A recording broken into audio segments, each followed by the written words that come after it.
చెబుతున్న ఒక్క రూపాయి అప్పు కూడా నీకు తెలిసి ఎవరి దగ్గర తీసుకుంటే నువ్వు ఎట్టి పరిస్థితుల్లో దాన్ని తీర్చేయాల్సిందే. నువ్వు చచ్చిపోయే లోపల అంటే ఇంకా చాలా టైం ఉంది కదా అనుకోదు.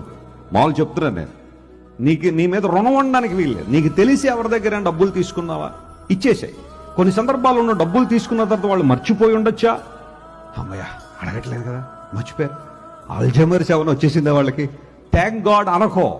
వాళ్ళు మర్చిపోయినా నీ గుర్తుంటే దేవుడిని గుర్తు చేస్తే తీసుకెళ్ళా డబ్బులు ఏం చేయాలా, ఇచ్చేశారు. ఒకవేళ నువ్వు తల్లిదండ్రుల డబ్బులు తీసుకున్నావు, వాళ్ళు ఏదో కారణాన్ని బట్టి చనిపోయారు, ఆ పిల్లలకి ఆ డబ్బులు ఎగ్గొట్టయిద్దో, ఆ తల్లిదండ్రుల దగ్గర తీసుకున్న డబ్బులు ఆ పిల్లలకు బట్టుకెళ్ళి ఇచ్చేయ. బాబో మీ నాన్నగారు నేను డబ్బులు అప్పున్నాను, ఆయన ఎలాగూ లేరు తీసుకోవడానికి, మీరు తీసుకోండి అని ఇచ్చేసే. కానీ ఆయన చచ్చిపోయాడు కదా, ఇంకేముందిలే, తారుమారు అయిపోయింది కదా, ఇంకెవరు అడిగేవాళ్ళు లేడు కదా అనొద్దు.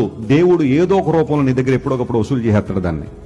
ఆయన వసూలు చేస్తే చాలా ఎక్కువ వడ్డీ కట్టాల్సి వస్తుందిలో. అందును బట్టి ఆ డబ్బులు ఏవైతే నువ్వు ఎవరికి ఇవ్వాలి అని నువ్వు అనుకున్నావో, లేదా తెలిసిందో, ఏదో సందర్భంలో జ్ఞాపకం వచ్చిందో పట్టుకెళ్ళి ఇచ్చేసాయి. అది క్రైస్తవ ధర్మం లేదా క్రైస్తవ విశ్వాసంలో చాలా ప్రాముఖ్యమైన అంశం. అది దేవుని ఆశీర్వాదాలు నీకు వస్తాయి. దేవుడు నిన్ను ఏదో ఒక విధానంలో ఆశీర్వదిస్తాడు ఆ కార్యం చేయడం.